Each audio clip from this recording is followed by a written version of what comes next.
नमस्कार मंडळी, मी आहे पल्लवी. ग्रोईंग मॉम या माझ्या यूट्यूब चॅनलमध्ये तुमचं सगळ्यांचं स्वागत आहे. मी या यूट्यूब चॅनलमध्ये तुम्हा सर्वांसोबत माझी आणि माझ्या बाळासोबतची जर्नी शेअर करत जाणार आहे. आत्ता मी रुद्राला फिरवून आणलेलं आहे आणि आता त्याला झोपी लावून झालं आहे. त्याच्यामुळे मी काही कामं करून घेते. तो झोपला आहे तोपर्यंत बऱ्यापैकी कामं करता येतात. थोडंसं सोफा आवरून घेते, झाडू मारून झालं आहे. जेव्हा घरामध्ये लहान बाळ असतं तेव्हा बरीचशी जी कामं आहेत तर ती आपली डिले होत राहतात. काही कामं करायची असतात पण ती करायची राहून जातात. त्याच्यामुळे आपण स्वतःला बऱ्याचदा असं होतं की आपण स्वतःला असं समजतो की आपल्याकडून बऱ्याच गोष्टी होत नाही आहेत. माझंही सध्या असं होतं की मी भरपूर गोष्टींमध्ये गोंधळ करते. काही गोष्टी क्लिअर म्हणजे गोष्टी करायला जायचं असतं एक आणि होतं एक असं होऊन जातं आहे. तुमच्यासोबत पण असंच होतं आहे का? मला नक्की शेअर करा, कमेंटमध्ये नक्की सांगा. आता मी हा जो किचन ओट्यावरचा जो टाईल्स आहे त्या मला घासून काढायचे आहेत आज. आमच्या ज्या कामवाल्या मावशी येतात त्यांनी भांडे घासून गेलेले आहेत. त्या बरेच दिवस झालेले आहेत, म्हणजे ऑलमोस्ट प्रेग्नन्सीनंतर किंवा मी तिथे किचनच्या टाईल्स ज्या आहेत त्या घासलेल्याच नाही. जेवढ्या हाताला येतात तेवढ्याच घासलेल्या आहेत. म्हणून मी आता थोडंसं पूर्ण डीप क्लिनिंग करणार आहे त्याची. प्रेग्नन्सीनंतर बरेच दिवस असं होतं की आपल्या कामाचा वेग जो आहे तो आपल्याला कमी झालेला वाटतो. आपली जी पहिल्यासारखी जी आपली उर्मी असते कामं करण्याची ती कुठेतरी कमी झाल्यासारखे वाटते.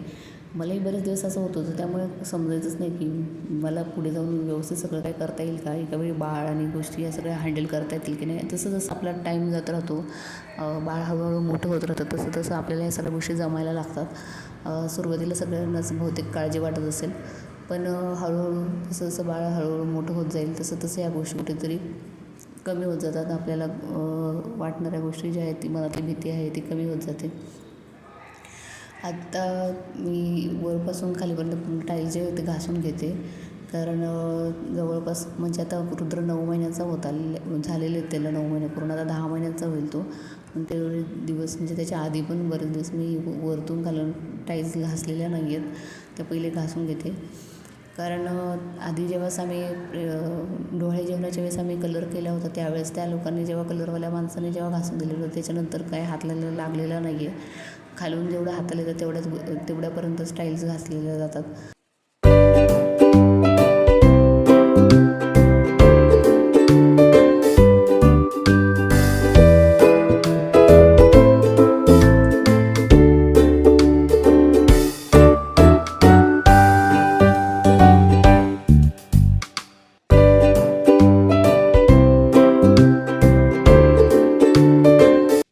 आपण जे फोडण्या देतो त्याच्यातून काय होत असतं, सारखं चिकट जे आहे ते थर जमा होत राहतो आणि जर आपल्याकडून ते नेहमी करत जर राहून गेलं तर ते भरपूर थर जमा होतो, ते काही लवकर निघत नाही.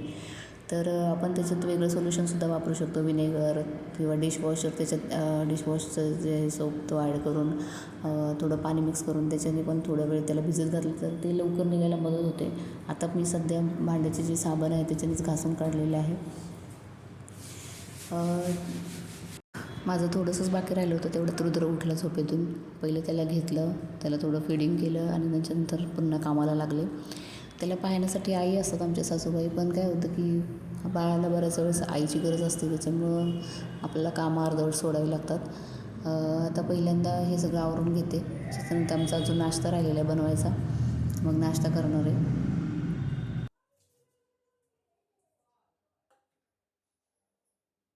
जेव्हापासून डिलिव्हरीनंतर नॉर्मल जेवण करायला सुरुवात केली आहे तेव्हापासून जवळपास मी पोह्यांचा सपाटा लावलेला आहे. कारण रोजच्या नाश्त्यामध्ये जवळपास मी पोहेच करते.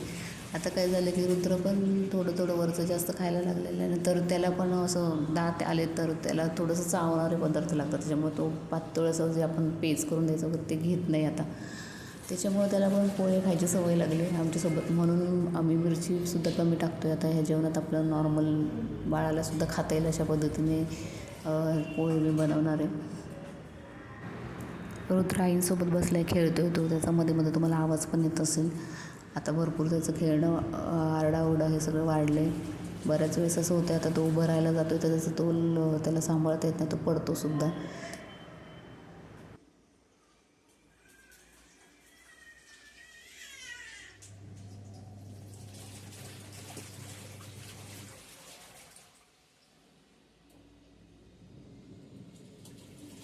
हा माझा सेकंड ब्लॉग आहे.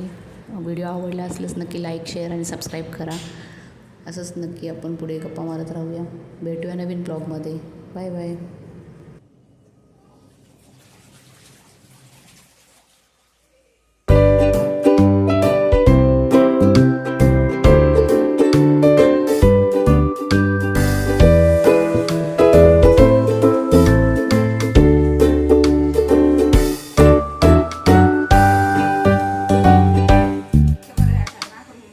रुद्र तू उभा राहिलास का? इकडे बघ. माझा रुद्र आता धरून धरून चालतो. रुद्र तू उभा राहिलास? रुद्र बोलायला लागले आता. जमतंय तुला? हात सोडू नको हा. असं आमचं काहीतरी दिवसभर बडबड चालू असते. किडबिड किडबिड किडबिड किडबिड